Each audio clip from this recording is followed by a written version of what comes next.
Hey everyone, Rob, One Strange Journey, and today we're going to go through a simple yet crucial checklist of RV maintenance items that you should consider looking at before winter gets here. Because once we start dipping down below freezing, that's not the time you want to try to address any of this. So we're going to go from everything from the battery all the way up to the roof and take a look. And I'll show you what I came up with. All right, tell you what, it's definitely a sign that winter is closing in. This RV park's been full all summer. That guy's RV, it's here because his truck broke down, so it's been here for about 3-4 months. They had to use my truck to tow it over here because I was the only one in the park with a gooseneck hitch. But anyways, look how empty this park is. It's weird. Go from so much life and kids running around screaming, campfires and barbecues, to turning into a ghost town, and it'll be completely empty here in another few weeks.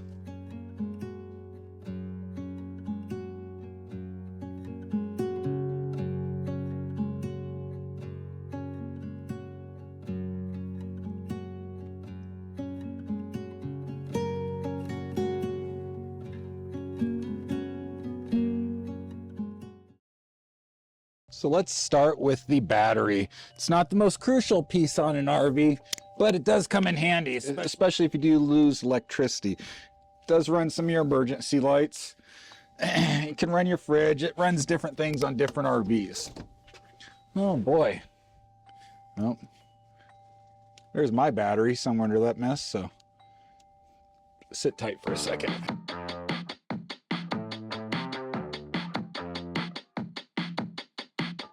All right, so now's the time you're going to want to look at the terminals, look at all the wires plugged into it, see if you have any corrosion built up. It also wouldn't hurt to go ahead, you can pop these caps off and check the water levels inside there. See if you want to add any more distilled water back in. So I'm going to go ahead and do that.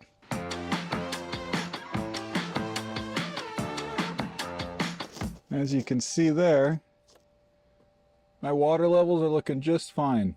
Between me, you, and the rest of YouTube, I don't know how much I really trust this battery.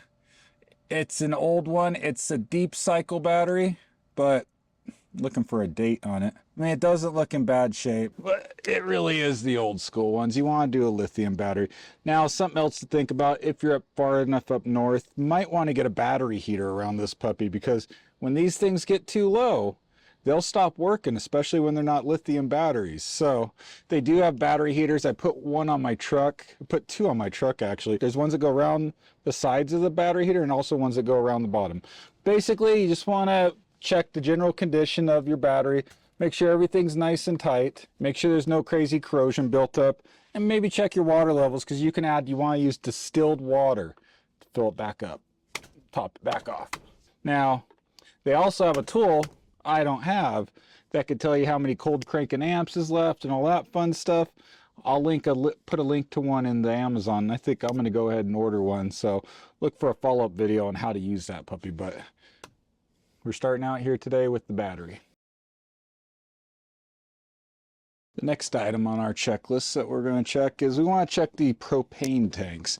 And you want to see the date code on them, make sure they're not too old, because they'll stop pumping them with propane when you try to get them refilled. In the US, they can't be any older than 12 years old. I think you can get them recertified or something. I don't know, check into that. But we're going to check the propane tank and see how old it is. Mine shouldn't be that old. I just bought it a couple years ago. But I don't think I ever checked date code, so I'm going to check it. But right here is my date code. I don't know if it's showing up very good, but it's 11/21, so we're good on the date. The other thing we want to check is they sell these little things on Amazon, and they're very cheap. They're like 20 bucks or something, and it'll tell us if we have a propane leak. They also tell you how much propane's left, kind of give you a guesstimate. But what I like them most for is to test to see if you have a propane leak anywhere in your RV. Let me show you how to perform that test. We have the propane checker right here. We're going to go ahead, put it on. We're going to pressurize the system, and then we're going to close off the valve. So let me show you. I'm going to put this back on. I'm going to turn it on. Watch this little valve here. Okay. See there, she's under pressure. Okay. Now, It's important you have anything off inside your RV that's going to run off propane. So we're going to make, I have everything off in there. The furnace isn't on. My fridge doesn't run on propane, so everything's off that would run off propane.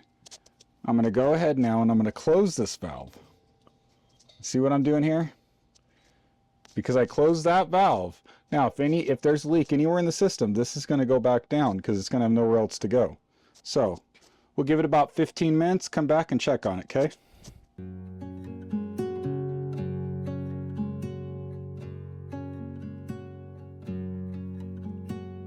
After about 20 minutes, it looks like it's doing well. It doesn't look like it's lost anything, so awesome. All right, I'm going to go ahead and test the one on the other side now.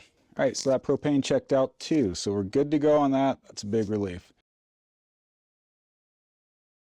During the summer, a lot of your vents can get clogged up with birds, with bugs, with all sorts of fun stuff like that. So let's go through all these vents and make sure there's no funny business going on, huh? Start out here. This is the propane furnace.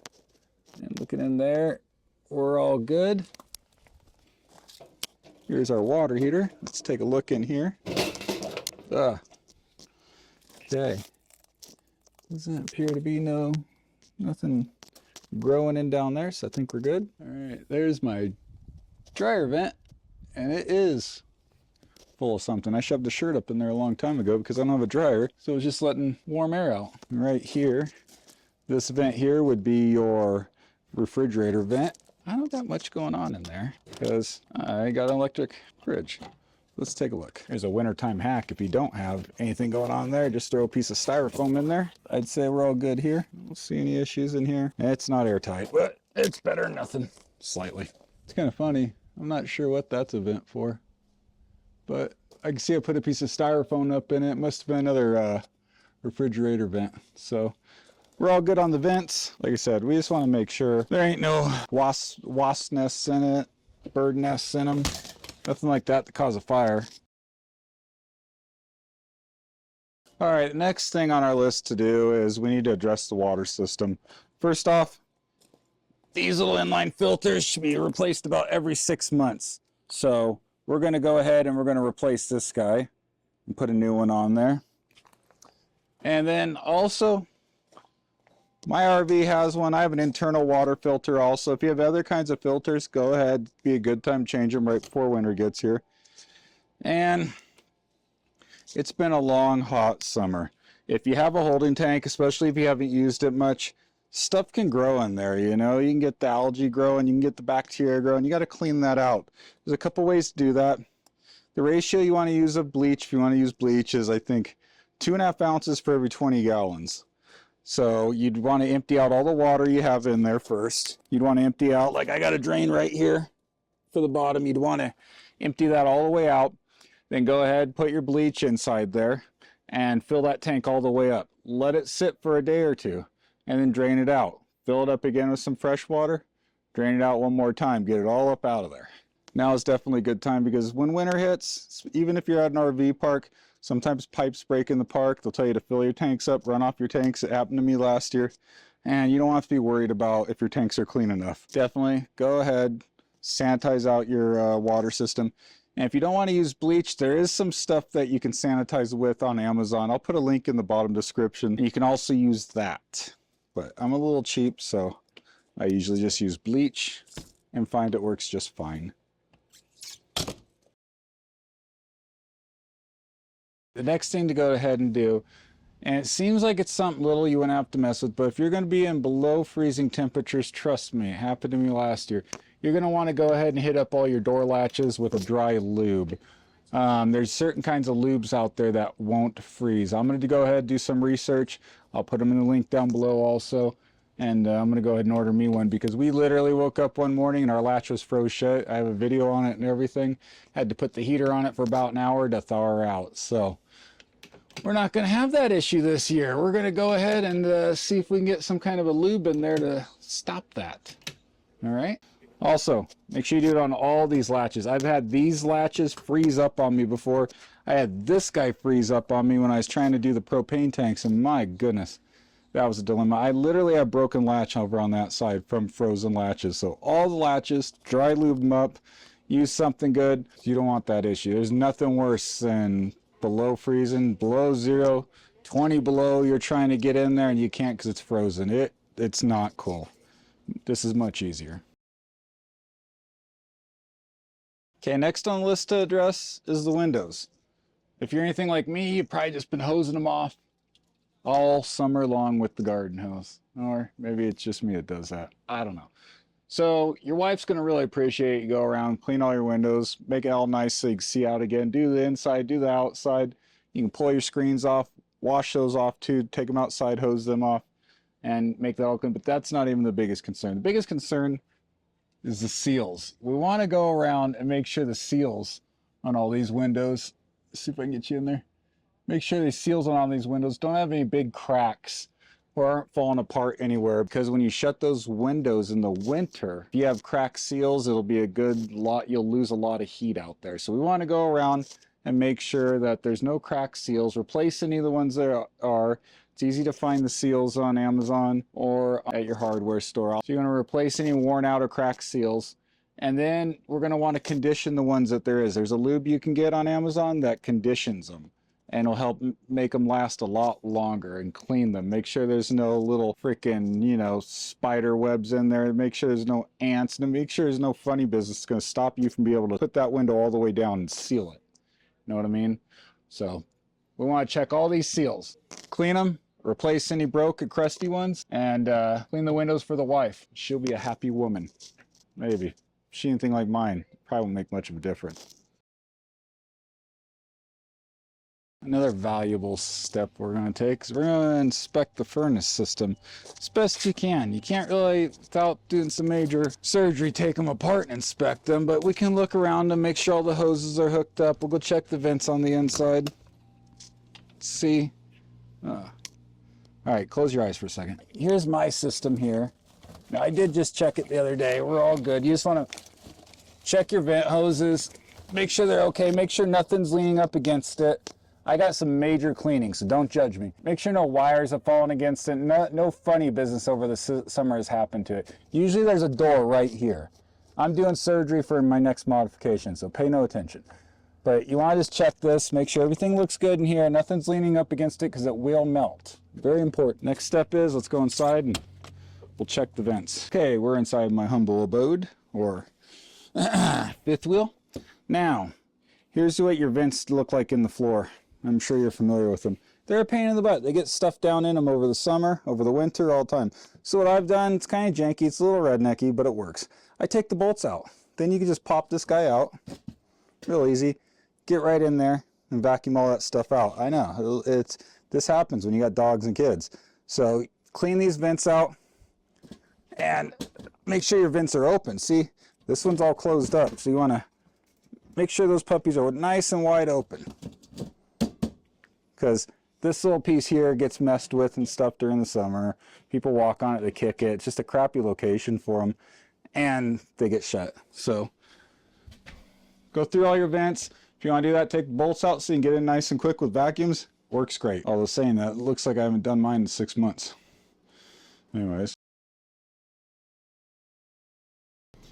Okay, now remember, this isn't a winter prep video. This is just our fall RV life item checklist. There's a lot more you're going to do for winter prep. We'll get to that video next. We're not quite there yet. So next we're going to go inspect some of the slide out seals, and we're going to look on the roof and see what's happened over the summer, see if we need to make any repairs with caulking, die core. I'll explain the difference. Let's get up there. I already told you how much I hate these ladders yet.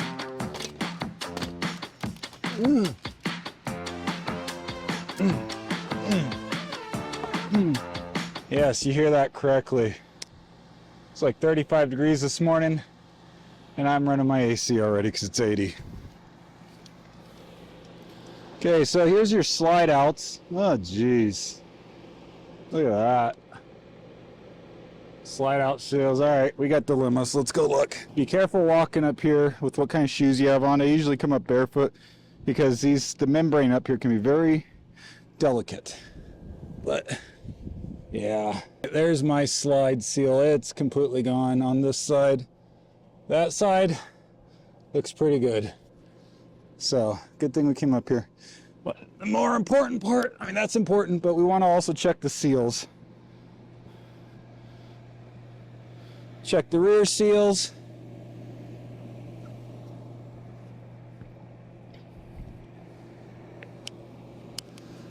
All right, I think everything looks just fine. That water leaking is just coming out of the AC unit. Everything looks good there. Go up front, we'll check. What you want to do also is you want to check all your fan seals. Yes, I got stuff up here because I was re-dicoring stuff in the spring. And I forgot I left it all up here. See, I re-dicored all these. Check all those seals, take this off. Check that seal, everything in your roof, check the seals for. This one's good. Let's make sure, this one I double sealed, which, let's see how it's holding up. This Eternabond's not bad, people. Not bad stuff. Doesn't look the prettiest, but I got mine dicored underneath and then Eternabonded. Okay. How's this one sealed on? This is a lot better. I think I just need a new slide seal for that one side. My one weak link is, here's what you're looking for. See all this cracking? That's what you don't want. So I'm gonna pull all the, there's two ways of handling this. You can pull the Dicor up, or you can just put new stuff on over it. Guess which way is the right way to do it. So I try to pull it all up. It's a little bit of a pain. It's best to do when it's hot out, because you can see, like, I'm literally pulling it up right now. It comes up a lot easier when it's warm out. So it's best to do when it's warm, and then use Dicor. That's what the self-leveling Dicor is, what you want to use on the roofs. Again, put a link in the description for that. So, all right, let's get down. Now the whole park's, everyone's looking at me wondering what the hell I'm doing. And there's a couple other places to go check. We're just going to check all the seams. One of your biggest battles in RV life is keeping the elements out of your RV. So check all the seams. Look for anywhere it's been corroded away that you can come back. See, like right here, I got some crackling happening. I'm going to dig this out and put a new line of this. You don't want to use self-leveling on. I'll put up on the screen here what it's called exactly, because I ain't got it on top of my head right a second. But I don't want to give you bad information. So go around your RV and check out all the seams. See that other side? It should look like this, and I literally, you can tell because it's a crappy job. I redid it last year. But you can see here, see right here? That's starting to come up.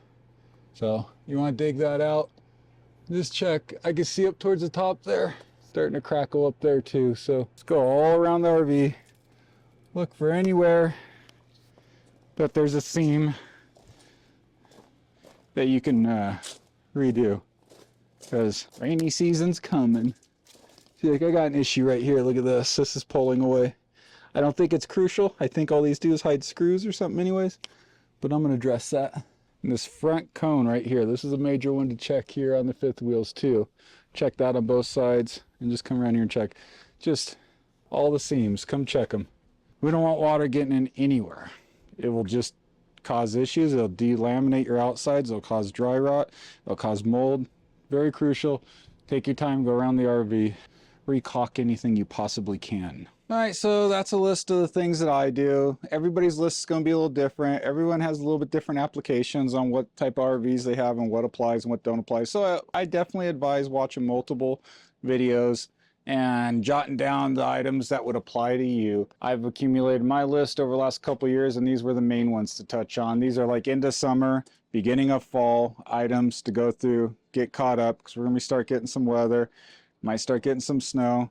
This isn't the snow video. I'm going to make a snow video soon. I'm going to make a sub-zero Arctic surviving the freaking winter video, but this ain't that video. And please, if you have any additional tips, please feel free to put them in the comments below. That way we all can use them. We are a family of three. We've been traveling for a while now. We left California. My wife's a travel nurse and she takes contracts around the country. We've been to Montana in -47. We've been to Idaho. We've been to Wyoming last winter also. And we're going to be here this winter too. Love to have you stick around and see what kind of adventures await, because I don't even know. Hopefully nothing too crazy. Every winter is just an adventure in RV. life. You're always having to make changes. And I like to show everything we go up against on this channel. Appreciate you watching, and you will see me in the next video. Thanks. Bye.